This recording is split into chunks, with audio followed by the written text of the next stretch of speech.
Sit thee down, beautiful listeners, and welcome to Men in Sheds episode 11. And we're really pushing the limit of what you can call a shed today. We're in a lean-to. Is that what you define it as? That's what we're calling it. That's what I'm calling it. We've got single pane glass and a semi-plastic roof. So you said there was a hole in the wall. There's a hole in the wall with a bit of white tank tape over it to blend it into the wall. Yeah. It's not as luxurious as your Jeep, so I think we can call it as a shed. Good point. Yeah. Good point. I'll go with that. You'll probably have already seen from the outlandish statements that this episode will be accompanied with is that a bold claim. A bold claim. We have decided that Deloreans are not cool anymore. Because they were, weren't they? Like, if you're a bit of a car nerd, movie nerd, then it was the perfect fusion between those two things, in fact. True. Wasn't it? And I think maybe back when it was understood that it were also a bit of a crap car, wasn't it? I mean, in terms of like the stainless steel panels were a pain in the arse. It was a Citroen V6, was it? Or Renault, I can't remember. Or Renault, might have been, and it was just generally awful. And in some ways that made it alright. Like I said, it was like a car nerd's choice, wasn't it? It's like, why would you buy a car that's that bad? Well, I mean, like in Back to the Future, it was meant to be a silly, bad car. Yeah, exactly. That Doc Brown had chosen. It was like, you turned a DeLorean into a time machine, like the script originally called for a washing machine, and they thought, well, what's worse than a washing machine? Oh, DeLorean. The thing about a DeLorean, I think, is,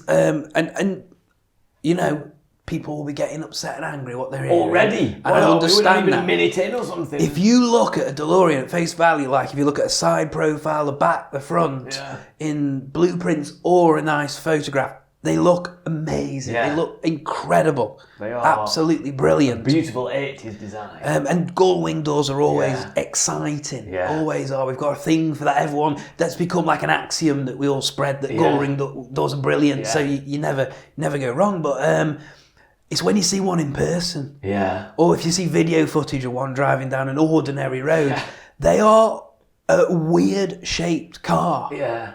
And an odd looking car to boot. That's it. They're so different. They just don't blend in at all. Do they look out of place no matter where they are? I wouldn't usually say, but they're way too low. Yeah. They're way too low a car. They look like if you see video footage that you've got your video settings wrong and you've gone anthropomorphic 83:1 or something weird, and it's just distorted the whole image. And they're rubbish on top of that. But you can get a new one. Yeah. Which is a bit weird. That makes them less cool, though. I think it makes them way less cool. Yeah. I think that my immediate thought was, when I heard you get a new one, was like, if I had enough money, I'd just buy a new one. Yeah. And that's really bad, isn't it? Because that's really not cool, because that's what people are just going to do. We've got loads of money, just buy a new DeLorean and be like, I've got a cool car, guys. Yeah, I want to be in the cool car club now. Yeah. That's it. The kind of the fact that it were, and also I think because you can have them. Obviously, a new car with all the sort of niggles sorted out as well. So, you're not, like I say, you're not putting up with that crap side of it that sort of kept, like you said, you might say it kept people who just want a cool car, kept them away, because it's like, well, I want a cool car, but I don't want to have to, spend thousands of dollars or pounds every week getting the latest thing fixed on it. Yeah. And that's it. As soon as you can get the new car and it'll have a warranty, or you can take it back to the company and have stuff done on it, and you can get V8 conversions now, can't you? And all that sort of jazz. Yeah. And make them reliable and have power, and it's like, well... And sound good. And sound good. And it's like, is that a good thing now? It isn't a good thing, really, because they're high maintenance, an issue with getting parts, an issue with keeping them clean, everything like that. That kept the prices low. If you bought a DeLorean, it was a burden. You bought a burden. You bought a car. And there were a lot of them were neglected. You'd see them at car shows, and they'd have all the crap plastered to me for Back to the Future. They're really naff, and...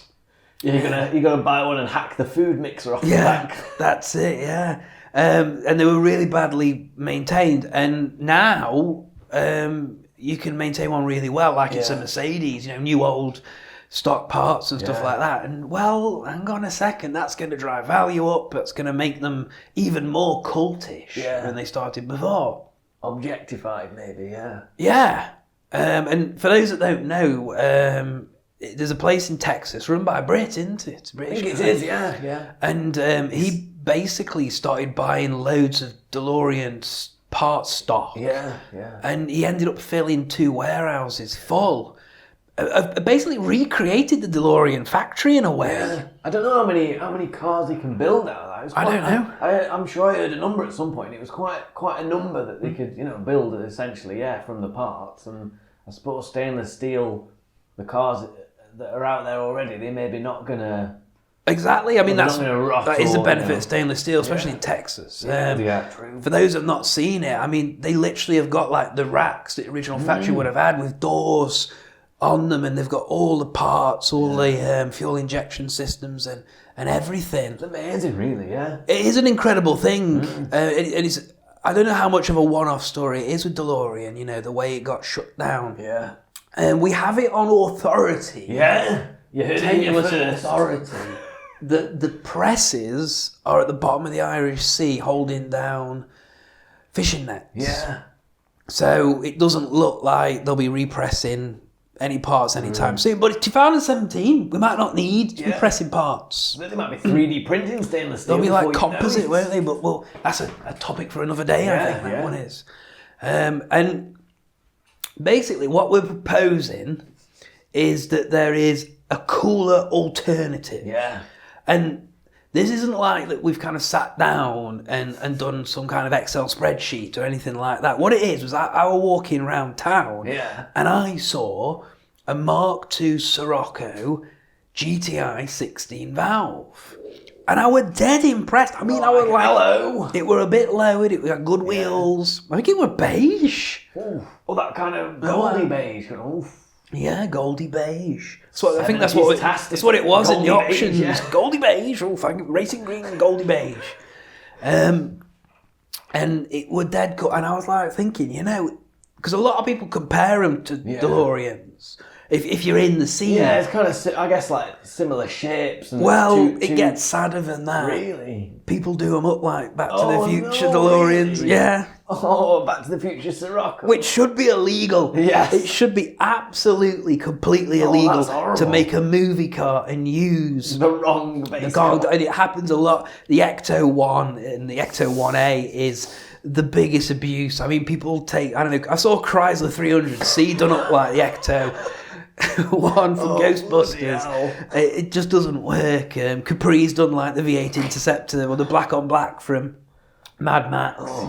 You see it all, don't you?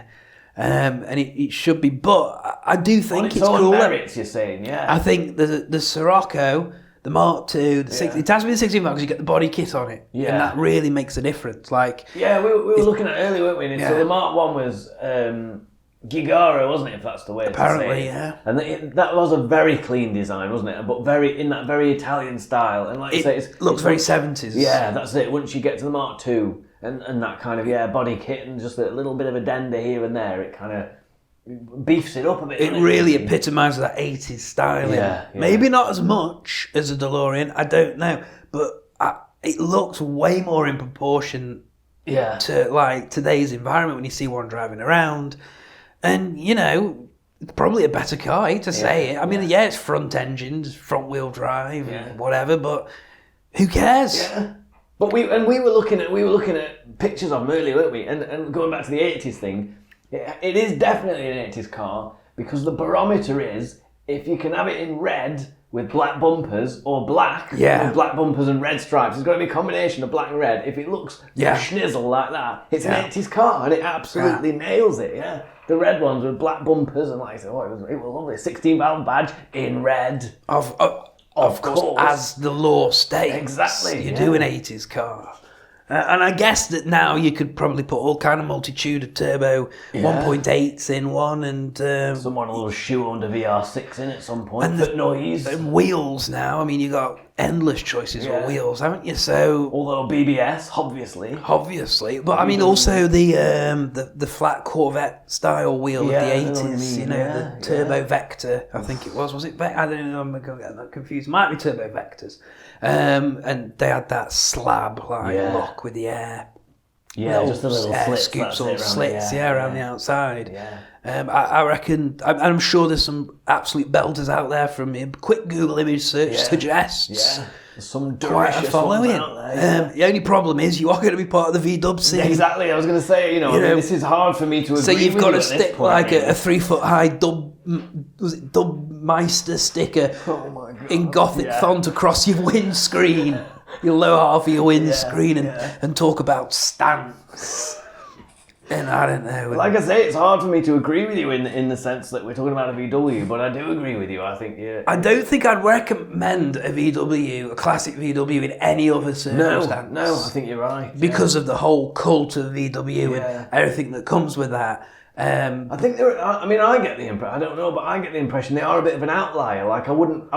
If you said Sirocco to me, I wouldn't immediately think a scene VW. You know what I mean? In the same way as a Golf or a shitty Polo Mark II diesel.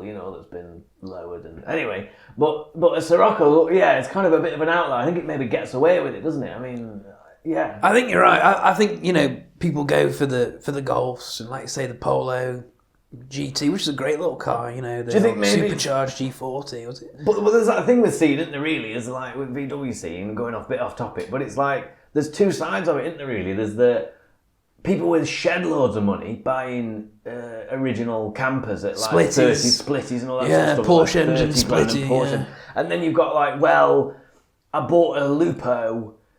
So I did the paint by numbers thing, which is I put on wing mirrors that are a different colour, chop my springs and put some G60 steels on it. I'm dub, me. You're almost there. Go on, what did I miss? You haven't got your stone chip cover over the front half of the bonnet. With that little lip on the back of it, little bra. We're almost there, yeah. You're almost there. And you have to have some kind of... But maybe Sirocco sits on middle ground. It's neither too expensive nor too cheap, so it just gets left alone. That's a good chance of that. I mean, I don't know. I think you're right to say that. You see that in other scenes. Yeah. Different cars, different places. Ford scene. Yeah, true. ST and RS. Yeah. Blimey, like North and South Korea, that is. True, yeah. Did you know also as well, just going very off topic, do you know now you can get ST line? Like if you aspire to an ST, but you can't, I mean... That's like the Audi S line now.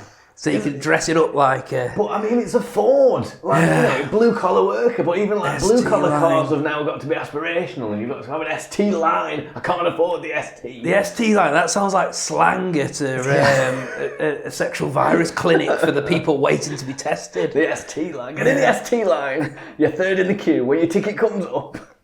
Sounds like the worst bus service, doesn't it, in some northern towns. So there we go. So yeah, I think that's a good call, that.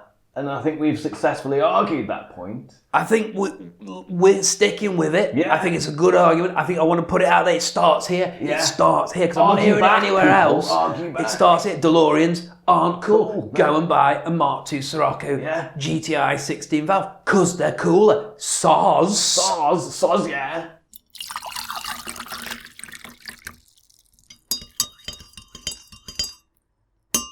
Hello again, right, we're back. We're moving fast today. Fast and not moving furious, about. you might say. It's because spring's here, isn't it? That's what it's like. Spring now. in the step. Spring in the step, like a blooming March hare skipping around. Mad March. Right, with news. Let's start with news. Not hanging about. Listen to this. Right. I noticed how you did that little newspaper shuffle. I did. I like a proper desk. Bloody hell, take me trousers off. And hide behind this desk. Steady on now. Here we go. Range Rover. That, what's it called? The Velar. Like Velar. Oh, bloody hell, what's going on? What is going on? We were saying, we remember. Yeah. Can we remember what they are? Right, Rover. Rubbish old Rover, broken Britain, rubbish old Rover. From which Range Rover gets its... Yep, that's where Range Rover goes. Rover, BMC, we didn't Austin, pick it for no reason. all kinds of Leyland, a lot of it. Right, Wolseley, have some of that. Back in the day, you had Rover 100 Yeah. or a Metro. Metro. You know what I mean? Rover 200. Yeah. That were a police car. Do Yeah. you know what I mean? Rover 400. Family saloon. Retired person's Yeah. car.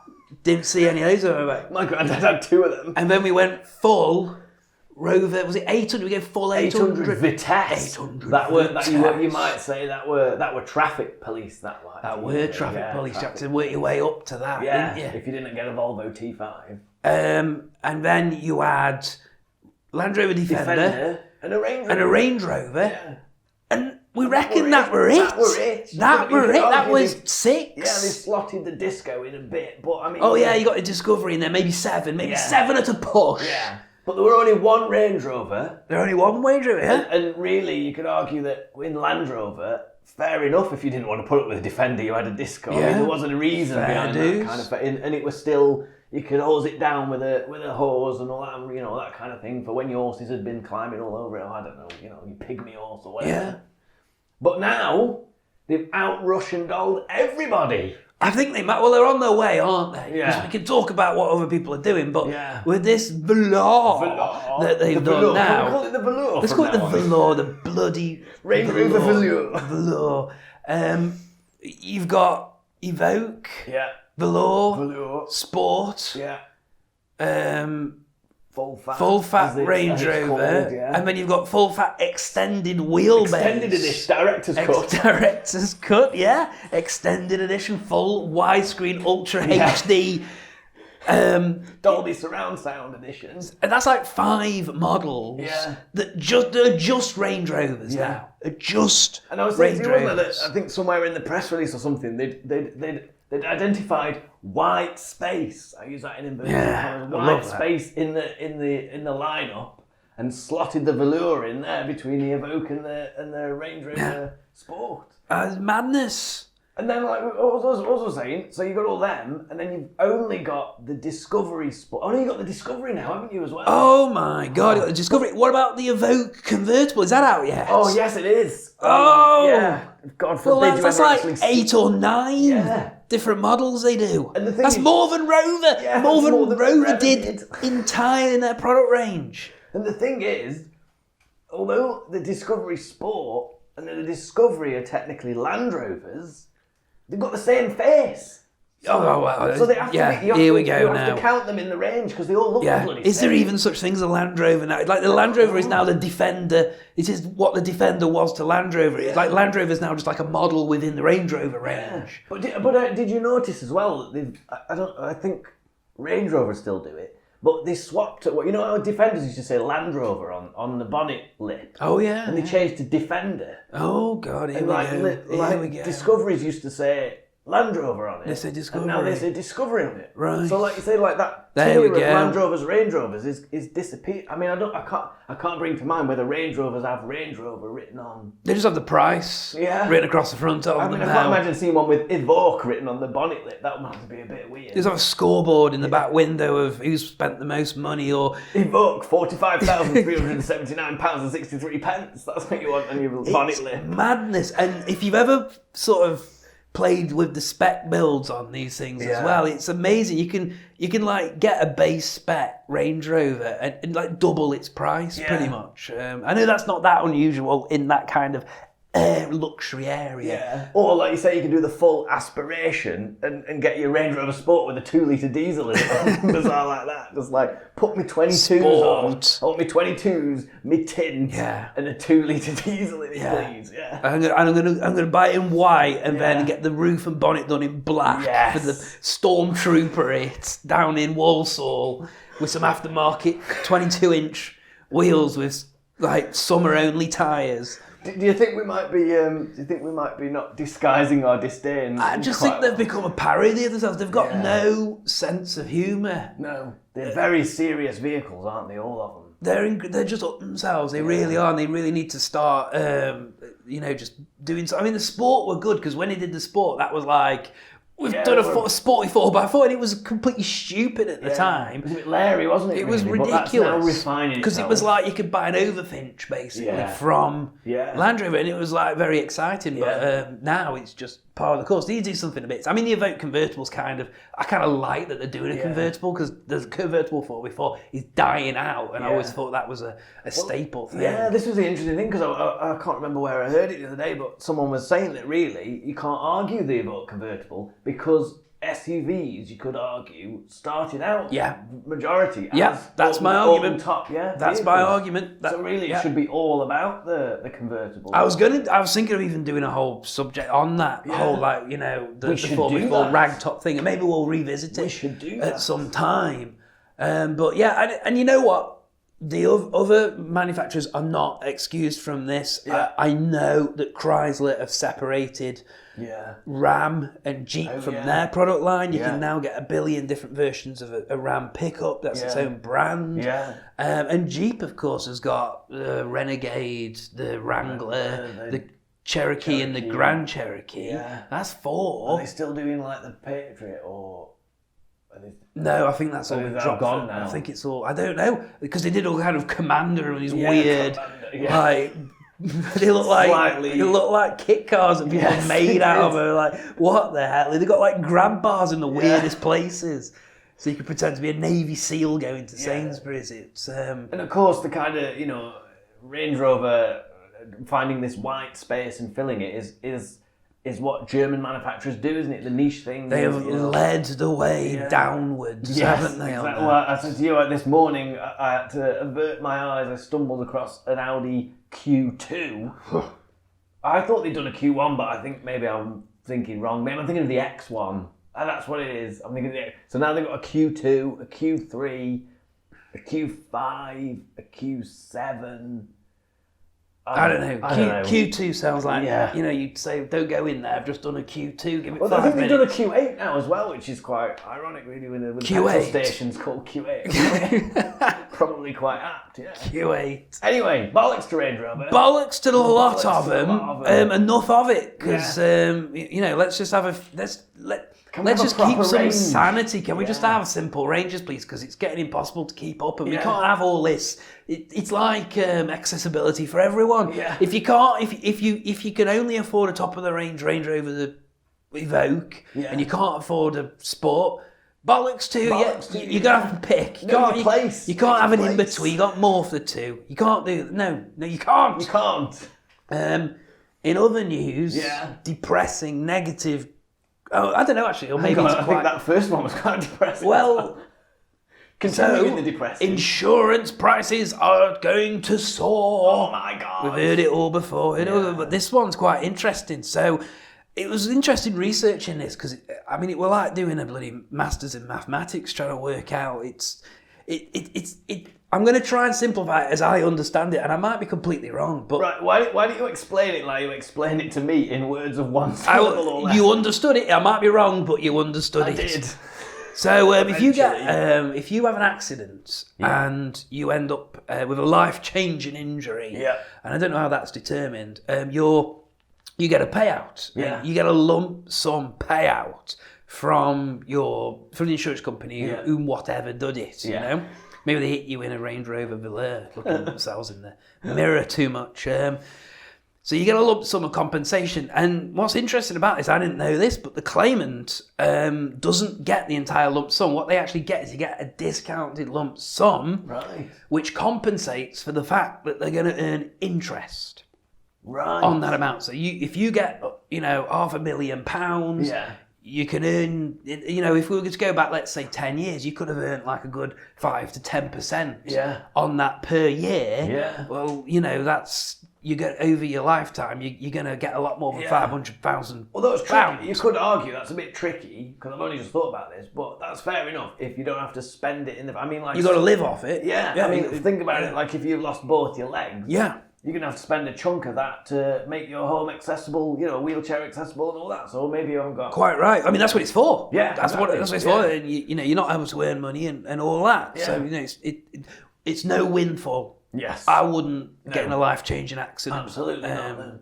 For money, we have to change that. Yeah. That culture. Yeah. So previously, it were calculated on this 2.5 pence I think it's, was it percent? Percent. 2.5%. You have 2.5p taken off your final. 2.5, it was like 2.5p in the pound, which would be the same as that would be exactly. So you're right, percent. yeah. Doing maths, me. Do maths. And basically, it was a 2.5% reduction on the lump sum payment. That's what it was. So the insurance company didn't actually have to pay out the full amount. They had to pay it out minus 2.5%. I'm going to do some maths now while you're doing this. You're going to do some real maths so we can give the listeners. Okay, let's say it's 500,000. Okay, so it's 500,000. Yeah, maybe you've lost a toe or something.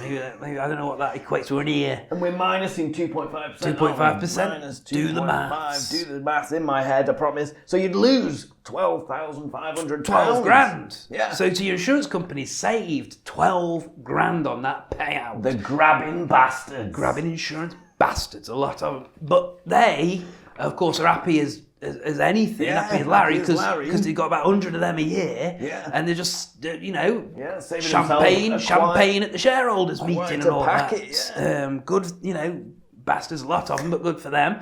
The change, it's not that they've just reduced it like to zero. They've gone negative with it. Negative 0.75%. So the discount has become a increase. Yes. So, and that summarises just what a shite economic situation the government is basically admitting that we're in. Britain. Broken Brexit Britain. We, at the moment, basically, if you get paid 500 grand... You are given an extra £3,750 now. It's basically compensation for the fact that it's going to earn you so little. That you can't make an investment with it. Yeah, there is no investment to be made, and in fact, it actually appears that it penalises you compared to the equivalent earnings or interest or inflation. I don't know, other number-type economic things people talk about. And obviously, that means we're all going to have to pay for it. Which is fine, actually. I haven't got a problem with it. No. If it costs insurers more, then naturally the cost is going to be occurred to us. And I think that if people are losing limbs, then they should bloody well have as much money as they can get. Good. You're not good for them. I can't really say that, but fair enough. It's community-mindedness, of which there is not a lot about these days. So I think, all pay a little bit more, and that means that somebody who does have life-changing, illness, could be us. Injury, that's it. Could well be us. Yeah, well, they've got, what was it, 12 grand plus 3. Yeah, that's 15 true, grand more. 15 grand more. Yeah, good point. Yeah. Good point. Big difference. Big numbers. Right, that's it for the presents. Really? That's your lot, mate. Wow. We'll come back, and then we're going to have a good old ranteroo about the future, because we're not happy with that either. We're not happy with the past, we're not happy with the present, we're not happy with the future. This is a proper depressing one, isn't it? Oh, wow. Let's get a grump on.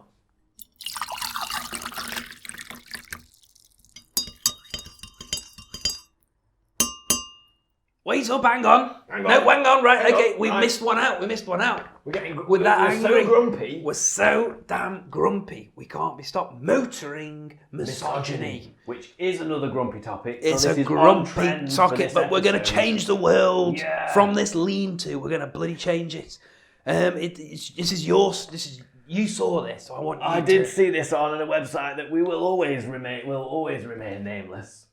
Thank you very much. I need to quote this. We went on the website earlier and went in on incognito mode. It weren't in our history. Mode. I don't want to be travelling to America and have them go through my search history and see I've been on there. We'll never let you in. Crikey, they'll never let you in.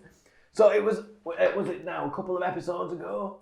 We were talking about this. We did the motoring misogyny. It was when we were going up to Flash. When we were getting on beer run. And you might remember that we talked about in Motoring Misogyny a little bit about this sort of the little lady, the wife, all of this kind of, I'm going to buy the car for her indoors, the ball and chain, all those lovely terms people use. And this is how important it was that we've come back from it just before we brewed the tea. We were like, hang on a minute, we've got to come back and do this. Yeah. This is how important it is. So I'm going to read you the perfect example of this kind of bullshit behaviour. And it goes a little bit something like this. It's about the Audi RS3, or it was in relation to the Audi RS3. And it says, and I quote, The RS3 will be quick enough for me and safe enough for the wife to drive in all weathers.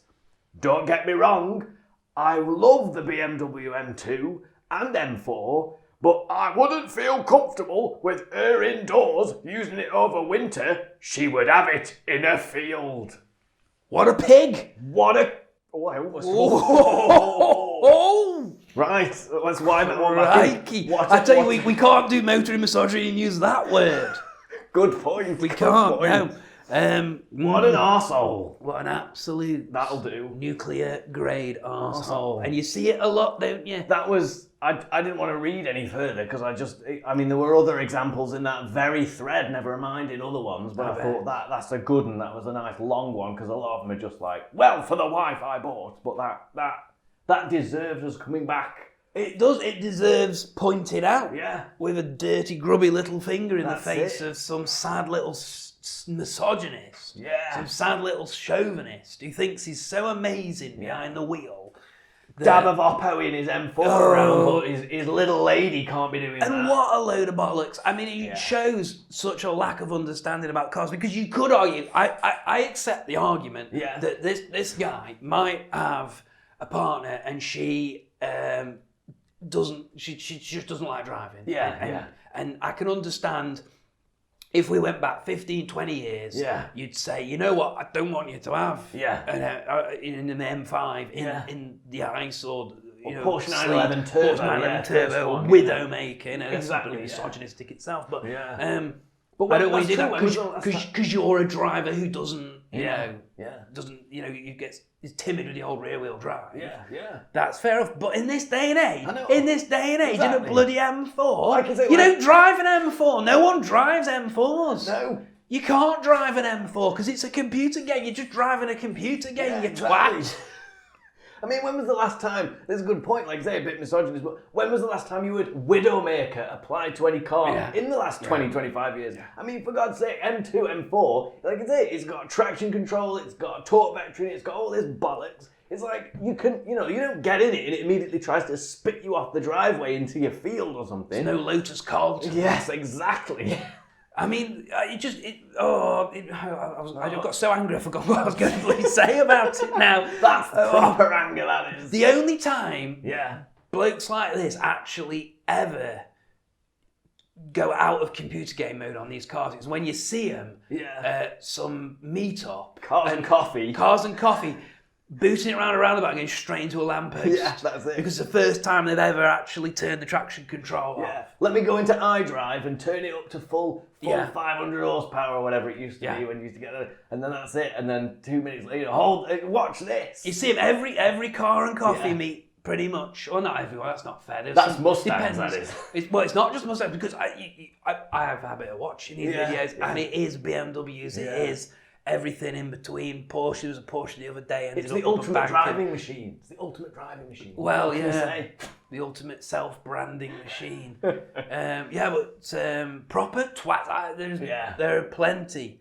of women out there who can handle a rear-wheel drive and can out-pedal either of us. Out-pedal us any day of the week. And I tell you what, I have followed many a middle-aged mother with 3 kids in the back of a 106 down a greasy A road. Wondering how she's bending the laws of physics. Marvelled as I struggle to keep the pace behind her. Well, as she's, basically, girls are as good as boys. Stop being twats about it.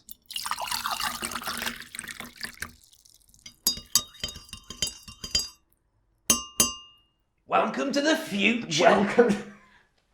Welcome. You're welcome. You're welcome to bask in what you're going to... This is like Back to the Future now. This is like Back to the Future. We may as well be in a bloody DeLorean because we're bringing the future to you podcast listeners right now. Fake Faraday Future. That's not its actual... The company name is... I think they're going to have to rebrand themselves Fake Faraday Future. Tell us for why, Christopher. There's so many reasons, Andrew. They're so fake. Reasons. Fake news. Fake news. It is. It's fake news. Right, okay, so the belter, the absolute belter for this, the pièce de la which I résistance. showed you earlier, didn't you? The Oh, YouTube clip. I had not seen it, and I So they've had a big launch event of their latest car, and that like drives itself and whatever. autonomy and all this, and they were like, he got. Like, I think he had the CEO or someone. I can't work out who even runs this business, and that's dodgy enough. We'll get into that, but they wanted to show it self-parking on stage. Yeah. So they go over and they press a button on the door or something like that for it to self-park, and of course it doesn't just sit there. Yeah. Like I'm afraid I can't do that, Dave. Like a I know the CEO's name is Dave. And rather than just go, you know what, we're a bit shit at this. Yeah.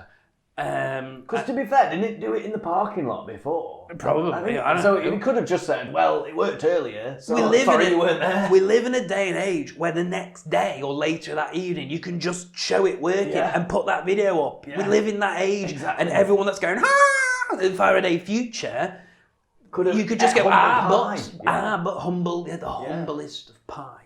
Not a tasty pie, that. So rather than just do that like a normal, sane company would do, they then later come back to it and make this kind of song and dance about apparently it's scared of the limelight, it doesn't like the spotlight in its face. It's a bit bright here on the stage. Oh, the glare. You know, because your computers are always like, oh, the glare in me, somewhere in my eyes. You know, like planes crashing, like somewhere in its eyes. You know, we have that all the bloody time. Well, so they decided to dim the lights. Yeah. Because it was shy. And it'll do it in the dark. I mean, what the point that is. Yeah, of course, because, you know, that's way better for an autonomous car. And they dimmed the lights right down, low as they could get them. Yeah. And then walked deliberately past the car as a ninja from the wings. An actual ninja. He was dressed as a ninja. Fake Faraday Future ninja. Came out of the wings, got in the car, and drove it away. Only ninja starred the CEO in the back of the neck. Yeah, should have. And the thing is, like... That's sneaky though, that isn't it? This isn't a conspiracy theory. No, we're not like there. truthers about this. No. We're not like, you know, peeking at pixels on this. If the footage, you can see it. Like but if people have brightened the footage a bit, you can blatantly see a ninja getting in the car. Ninja in a t-shirt, getting in a black t-shirt. Unbelievable. And he's got like a balaclava on, so they had them ready. Had a ninja in the sidelines, like a gimp in a box, just ready to go. Like bring out the gimp and bring out the driver. Bring out the driver. That's it. That's like their version of the Stig, like a gimp Stig. But it's all fake promises as well. They've promised like the best technology and the best battery and the best autonomy and all this, and they made big, and I get it. You have to make big promises to get in the press and get the PR and everything like that. But you know, deliver. They keep saying like it's got the best battery of a production car. It's got the best of the production car. It's not in production. Yeah, true. You have to make the cars to do that. To be a production car, The founders are fake. Yeah. They're promoting themselves as like this California company and everything like that. But it turns out someone from China's involved and they're keeping that to themselves. There's nothing wrong with someone from China. No, but it's just what like their problem with. Yeah. They kind of like making themselves out to be a bit like Apple. Yeah. You know, oh, we're cool, we are. Oh, yeah, you want a spliff, do you? Yeah, oh, yeah, like the kids were like hippie, were like Atari when they were new, were like Apple. And that's all bollocks. They're like bloody Uber in their corporate structure. Like, people that overwork, people working through Christmas, just eating noodles at Christmas. That's not just on, to make is a fake Faraday Future car. Just a fake bloody car. Create a fake name. They're claiming they've got patents. Apparently, people are saying they haven't got those either. Interesting. Well, actually, that's us getting sued for saying that. Backtrack in case they're not necessarily. People have looked them up, and they're not necessarily owned by Faraday. Right. They're actually owned by subsidiaries and stuff like that. So it's a bit like if you're invested in Faraday, you know, have you really got the patents? It's all just like it just looks. I'm not saying they are dodgy. It just looks dead dodgy. That's it what looks we're saying. like a duck and quacks like a duck. Their factory, not been built. All right, that production car, the factory for the production car hasn't been built. The production car doesn't have a factory. Because Nevada, I just want to throw money at anyone that wants to do anything environmental right now. You want to build like a solar array, or you want to build a gigafactory or something like that. They will give like millions in subsidies. That despite that, they've still not managed. They've had the big presentation. They've had everyone there. No factory yet. Either they're claiming they've got all this finance, they claim they've got all this money. There apparently is claims that they don't have that either. Wow, what a mess. And then on top of that, they've got all these fake facts. That these cars can do all these things and they're fastest, best, and whatever. Ninja can do it. Well, yeah. Ninja can do it. I mean, why aren't they in the ninja business? That's where they should be in. You should be trading in ninjas. Faraday ninjas. I mean, maybe. This is what I reckon. Yeah. This is their plan. They're going to install a ninja in every... Yeah. It's like a normal car. You're going to get, like, underneath the car is going to be like a GIMP box.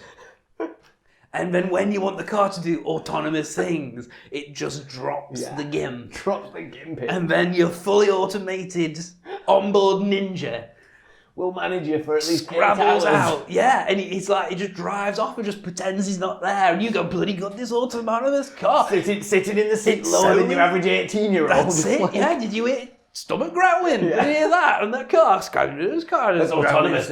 It's just the motors for the autonomy. The motors, yeah. So, yeah, I mean, let's hope they turn this around and quash, you know, what might be... autonomously? Or... It might be a conspiracy theory. It might be that it's been put out by competitors or something like that. Who knows? But that trick on stage... Doesn't sniff right, it doesn't sniff right at all. It's not right to the nose, is it? It smells a bit corked, this one does. It's no good. Yeah. So I hope they sort it out and it doesn't turn out to be a disaster, because we need like other companies. I was going to say they're not the only one. Lucid Air, which again is not an amazing company name, is it? Really? Lucid Air. I tell you, if you wanted to buy some hallucinogens, that's you'd want Lucid Air, wouldn't you? It sounds like a synthetic drug of some kind. Paragon. And that's Chinese funded. They're not pretending otherwise. Exactly, fair enough. Yeah. What's the difference? What's even the difference between China and America right now? Exactly. I don't know. You shouldn't be taking your phone into either one of them. Yes, we know that much. You've got to take a burner now to do that, apparently. They're Chinese funded, but interesting enough, they've got the ex-engineer what led the Tesla 3 development. Oh, Tesla 3. Yeah, so they're buying up. Because if you don't know, people who don't know, Asian countries now are buying up like Western designers and engineers. Yeah. And that's why your Kia Stinger looks awesome, and that the cars are actually dead good now and stuff like that. It's there is no like Western lead on cars. Exactly. Yeah, other than in people's heads. Yeah, I think. Yeah, and maybe an F1 or something like that. Yeah. So Lucid Air. This looks quite sexy. The Lucid Air car. It does like it's got DRLs, because we spoke about DRLs. Yeah. How they usually don't look very cool, but they all turn around in order, don't they? Oh yeah, that wave. Like futuristic looking. Well, that's what you bloody expect. Well, from future, from the future part of Men in Sheds, it better look futuristic. Better believe it is. The thing is, though, to bring it back down to a sort of depressing, grumpy level, which we seem to be doing on this. Do you not think? I mean, we've talked about this before. I think it's frustrating, isn't it? Because the Faraday Future is, a large executive saloon vehicle, the same as the Tesla Model S. The Lucid Air is kind of like a large executive saloon. They're all hitting that market, aren't they? And I'm not arguing with them, because I know that's a lucrative market. I mean, when we're talking about Range Rover earlier, I mean, cars are going up all the time, aren't they? Because they're finding that's where the money is. But it is frustrating, because it is, we're talking about. Strangely enough, similar sort of thing in that's kind of shaping up in like cameras and DSLRs and all that sort of stuff. That the market is contracting quite rapidly, and people and companies are finding that the only way to survive is to aim at high market stuff, high value, high market stuff, high end of the market. There is an economic strategy. I've had that said to me, that basically the way these companies work is like a there will trickle-down always thing. was not well, yeah, it is a trickle down, but it's more a case of there will always be the 1% to 10%. That will That's always true, exist. Inequality will always exist, and that will mean that when the economy is bad like it has been now for 10 years, and it's getting worse and equality is a bigger problem, is you just aim for the super rich. Yeah. And that's why we've had this weird thing where if you look at like the car market over like since 2007, 2008, is what we've actually seen is you can get cheaper and cheaper cars. Like you can get like a $5,000 car, new like and Suzuki stuff like, Celerios and that kind of stuff. Yeah. But at the same time, Dacias. we've seen the hypercar market and the luxury market just mushroom. Yeah. And you would think, like, how can there be like more fancy luxury stuff? And it's because, well, we're living in an age of oligarchs now. Well, that's it, like robber barons. Reading the other day, I think the new Bugatti Chiron or whatever it is, I have no interest in a lot of respects, and that's like 1.6 million, I think, for base spec or something like that. I mean, it's incredible. Where it's particularly noticeable is with cars like the E-Type. You know, you can get like the modern E-Type. The Eagle. Eagle. Cars like that. You know, like and someone we love to bits. You know, TLC, Icon, Jonathan Ward, and stuff like that. Is these cars they range from hundreds, 100,000 to hundreds of thousands of pounds, and into the million range. Those are toys. Yeah. And that's what it's like right now. Yeah, scary interior. It was fueled partly by, because we had the austerity measures and everything like that, basically having a classic car turned out to be incredibly profitable. And that's what kind of propped this all up. They're investments now, aren't they? Not vehicles anymore. Well, you could basically just buy fancy cars and be in a situation where you're never losing money on it. I mean, that's the absurdity. If you and I went out and bought a Focus RS, we're going to lose 50% of its value in 3 years. Whereas these guys with all the money, they can go buy like a Chiron or whatever. And sometimes if they sell at the right time, they don't lose a penny, especially if they're first in line. If you're first in line, you can sell your bloody place in the queue and just make money out of that. Well, it's like the classics, isn't it? I mean, when you go to Goodwood Revival and stuff like that, they're racing multi-million-pound cars and, banging wheels. But ultimately, that just adds to the value, adds to the mystique.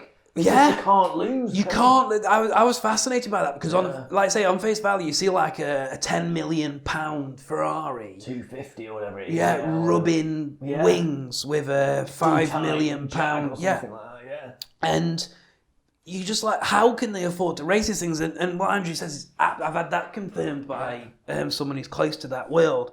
And you can't. They only ever go up in value because the last, I don't know, Bugatti in existence of a model type that's also been written off and rebuilt is actually worth more. Because like he says, it's the mystique, the texture of its past. Despite the fact it's more like Trigger's broom. And here's the thing. The cost of restoring them's less than the value they go up for. You can't lose. You can basically buy an antique, play rugby with it, break it, pay someone to fix it, and you're financially better off as a result. Stunning, isn't it? Absolute madness. That's what the economy's like right now. We've gone way off. But I think that was an important way off. Way off. So wheel it back into the future. And positive future. And a positive future. Electric vehicles. Well, I mean, we're raving about Tesla. Yeah. And I appreciate that the Tesla's going a bit cold with people now. It's got a little bit too cool for its own boots anymore.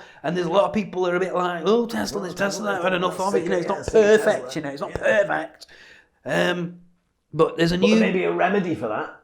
Go on. Well, there's a new P100D. And some car magazine, I should probably look that up, has managed to...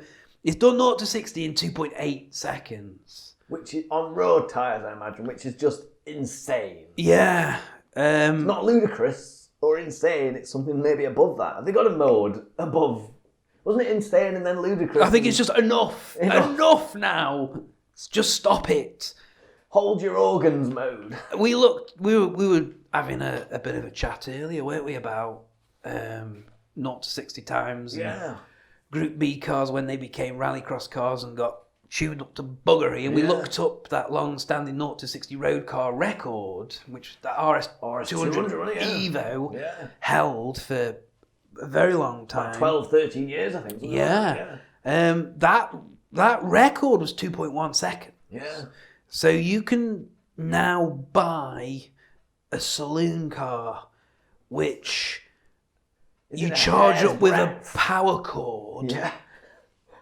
And you can sit in that and you're just over half a second slower than what used to hold the world record. I mean, that's just madness. You can sit there in your leather and your massive iPad drinking a cup of coffee, trying not to spill it all over yourself as you rock it to 60 miles an hour in 2.8 seconds, as opposed to the guy in the Group B rally cross car who's got ear defenders, triple roll cage or whatever. He's sat in 1/3 of a Sierra. Exactly. It's people don't know the middle of an RS200 is a Sierra. Is that what it is? They just took the middle bit and then because they put these little subframes in it front and back, I guess. Yeah. Amazing story. I'll talk about that sometime. Very brave what some guy did. Anyway, you're in bike territory with a Tesla, aren't you? Yeah. You're in bike territory with that. I don't know if this is true. I'm a bit confused by this because obviously I don't have a. If Tesla want to send us one to test, we'll go through the hard Go on then. If we've got the time. But I think my local doctor has a Tesla. Maybe I could just ask for pop keys round. and Next pop time round. he's got his fingers in your gob, you can bring it I up. wonder what you were going to say then. Did you say doctor or dentist? I think he said doctor.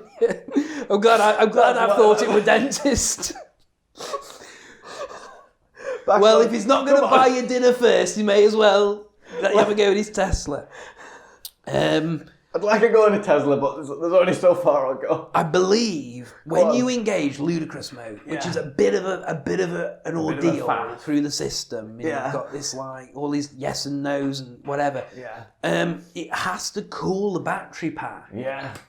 And that takes time. Right. And I used to think, in my naivety, that you could be like driving down the road and then like some RS Focus is like I don't know why I always pick on RS Focus. Oh, it's like he's like an inch from your bumper, like wanting you to do ludicrous. I just thought you'd be like Knight Rider, you'd like hit a few buttons and you'd be like turbo boost away. But no, I think it can. I don't know if it takes a minimum of 10 minutes or it can take as long as 10 minutes. Right. But and you know what? I think that's brilliant. I have to say, I think that's exactly what someone like me needs in a car, which is a sort of a few minutes to think it over. To contemplate what you're about to do. To think over whether or not I do want to unleash it. Show off to some pleb in a Focus. Down some small town high street. It's dangerous, it's unwarranted, no one's impressed. Probably a good thing that it does that. Yes. Do you want me to make this negative? Because I can make this negative if you want. I'm not here to say whether we should negative. I'll make it negative. I think it's been a meme of the show so far. So a guy had got a Tesla, I think it could have been 85 or 100D. Yeah. And he was coming home from a business meeting, bunny rabbit ears, with, I think he'd got his assistant, a female assistant. This is typical. I can't believe I've walked right into this. I have walked right into this. Right. Go on. I'm going to look like a bloody hypocrite now. This is completely undermined. This is typical. This is when you try to do feminism, this is. You try to do feminism and then you end up undermining your own arguments. But, and then maybe, actually, no, sir. This proves that point because I've just worked out how to Come on, newsreader. That way. Come on, newsreader. So, use us. There was a nasty crash. Right. Tesla, completely, crashed, big time cannonball crash. Wow. Awful. And Teslas are strong. Yeah. Some kid stole one, crashed it, didn't die. Wow. But basically, the girl got killed. Girl driving got killed. I don't know if the business guy who they were taking out got killed, but I know that the owner of the business and the owner of the Tesla, he survived. Yeah. And they tried to claim it were the Tesla's fault. Right. This whole autonomous argument. Turned out the girl driving were like 2 or 3 times over the limit. Wow. She were fully soaked. Half cooked. In fact, yeah, she were proper on the piss, this one. So they'd been out on the piss. Yeah. For some reason, she'd ended up driving. She's probably like the whole, I'm the least drunk. I'm all right. I'm actually better because I know I'm drunk and that kind of crap. And they crashed badly and tried to blame the autonomous system. Yeah. Tesla weren't having any do the of that. datas and were got like, the no. datas. You weren't in autonomous Police mode or whatever. got the blood test game back. Pissed as a farce. Then this guy said that the car were too powerful and that she couldn't handle the power. Hell. I know, so it were actually him being misogynist. Motoring misogyny in court. Because in all fairness, she crashed because she was pissed. Yeah, not because she were a girl. Exactly. And then, there you go. He was just as likely to nothing crash to it do when with you were her gender. Yeah. It were to do with her alcohol intake. Her gin, Yeah, not her gender. Her gin, not her jeans. And he tried to claim that one basically that the car is so lethally fast, so ludicrous. He's so ludicrous. They bought a car with a ludicrous mode and then complained it was too ludicrous. That you can just put your foot down and lose control of it. And I think you'd argue that with a lot of internal combustion engine cars, really. Here's a suggestion. Yeah. Don't put your foot. Don't suggest a pissed person drives it. It's your fucking car, dick munch. I mean, seriously. Yeah. I mean, how can you be? You can afford a bloody... Maybe he can't. Maybe he's a bloody con artist. I don't know. But he's got a Tesla and he's being wasted killing his assistant. He got pissed because he's probably trying to... probably try to sue us, wouldn't he? Yeah, be careful. That's probably it. We know what you're probably trying to do, exactly. you dirty pig. Right. Well, that went a bit dark. It got dark at the end, but that's the point. The fact is, what's going to happen in the future is you're going to be able to keep saying, I didn't crash, it were the car. You're genuinely going to have to play the car did it card, and that's not cool. That's going to be a problem. Yeah, and I think it touches on what we were talking about the other week about separate insurance for car and for and all that sort of stuff. That's it. You're going to see a lot of people trying to do like a hard reset of their electric car after they've crashed it, and they hope that none of because the data completely incriminates. It's all going to be there. Yeah. Yeah, you're worried about black boxes in your internal combustion engine. It's like Tesla's going to know everything about it. You're going to know everything. And I tell you, that's a damn sight better than when my mate walked home one time and found a car in someone's garden. What? A driver completely pissed. Jesus. And they managed to clear it all up before the police got there in the morning and all this. It just, we can't have that anymore. No. So there. Grum. So that's positive actually. Yeah, if you think about it. It's a positive wrapped in negative. No, it's a negative wrapped in a positive. Or a positive wrapped in a negative. Which is quite appropriate for electric cars. Oh, I like it. Positive and negative. Do you think we should do that? Maybe it should be segments now we start doing that. What? Positive and negative? Positive and negative. Do with the future. Oh! I tell you, we just spin ideas off just like easy. Just sit us down in a lean-to and we're away. We're amazing. We're away. We're amazing. Someone send us a Tesla to test, please. Yes, please. Right. Oh, we'll cheerio then. Yeah, well, that's it. We're done. Beautiful listeners. Yeah. I hope we haven't upset you too much. Yeah, with our the truth. The truth, yeah. It might be so grumpy, you can't but it's handle it. Right.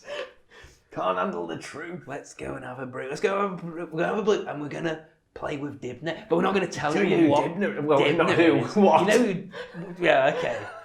Okay, well, they still don't know, do they? They still don't know what Dibner is. And it's not an autonomous driving ninja. No. So Tesla, we still need you to send a P100D over. We definitely don't want a Faraday Future car with a GIMP attached to it. If the ninja's properly present, and we can have a conversation with the ninja, I'm happy with that. But I'm not having him in a GIMP box underneath the I want that seat. interview. I want exclusivity on that interview. I want the Faraday ninja. I want his side of the story. Were you dressed in a GIMP mask on a stage recently? Have you been involved in an autonomous Autonomous fakery. We want that interview. We want that interview. Right, let's go and play with Dibner. A thing, not a person. Let's go play. Yeah. Not a person. Righto. Cheerio then, listeners.